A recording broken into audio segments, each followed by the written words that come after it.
आज का burning question, चलता हुआ प्रश्न है, क्या भारत की युवा पीढ़ी भटक गई है? बूढ़े युवाओं को कोस रहे हैं कि युवा भटक गए हैं। अगर ऐसे ही कोसते रहेंगे तो बात और बिगड़ेगी, क्योंकि युवा पीढ़ी को कोई रास्ता नहीं दिख रहा। पुरानी पीढ़ी ने पृथ्वी पर जीने लायक, चलने लायक रास्ता ही नहीं बनाया। बेबीलोन में एक टावर बनाया गया था जो कि स्वर्ग तक पहुंचाने के लिए बनाया गया था।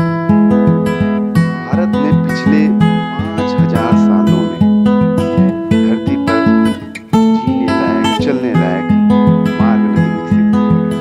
स्वर्ग का रास्ता तो ढूंढ लिया गया, आंखें आकाश स्वर्ग की ओर देखती रही और लौकिक संस्कृति बनाने की कोशिश की गई।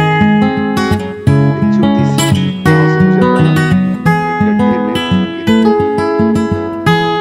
महिला की सहायता से वह बाहर निकला। उसने उस महिला को धन्यवाद दिया और बताया कि वह एक पहुंचा हुआ ज्योतिष है, उसे तारों का, ग्रहों, नक्षत्रों का बहुत ही गहन ज्ञान है। अगर वो चाहे तो वह उसको भविष्य के बारे में निःशुल्क, बिना किसी शुल्क लिए जानकारी दे सकता है। महिला ने कहा, जिसे जमीन के गड्ढे नहीं दिखाई पड़ते, वो तारों के विषय में क्या जानेगा, क्या बताएगा। आकाश देखने में वही समर्थ है जो जमीन पर विज्ञान का साधन चुने। पुरानी पीढ़ी ने मोक्ष मार्ग तो खोजने का प्रयास किया, लेकिन पृथ्वी पर चलने वाले रास्ते संबंधी कोई किताब नहीं लिखी। वहीं धर्मशास्त्रों की कोई गिनती नहीं। इस पर नई पीढ़ी ने संदेह करना शुरू किया। स्वर्ग की बात ना करो, जमीन पर चलने की बात करो। नई पीढ़ी यदि पश्चिम का अंधानुकरण कर रही है तो मजबूरी है, क्योंकि पूर्वजों ने जमीन पर चलने लायक, पृथ्वी पर जीने लायक मार्ग नहीं खोजे। नई पीढ़ी की वसीयत में सिवाय स्वर्ग की कल्पना के कुछ और नहीं छोड़ गए।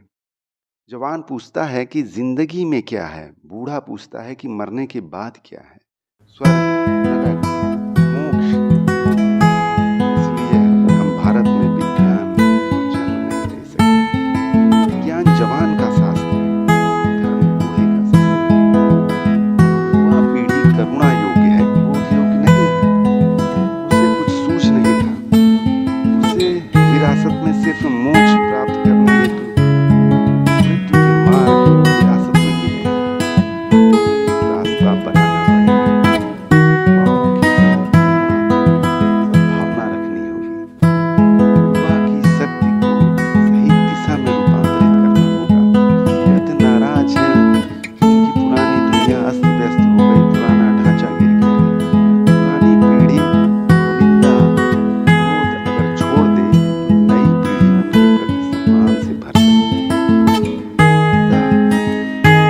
है कि नई पीढ़ी अगर यह उनके खिलाफ आज्ञा का पालन नहीं कर रही है, पिता की निंदा ही बच्चों में घृणा पैदा कर रही है।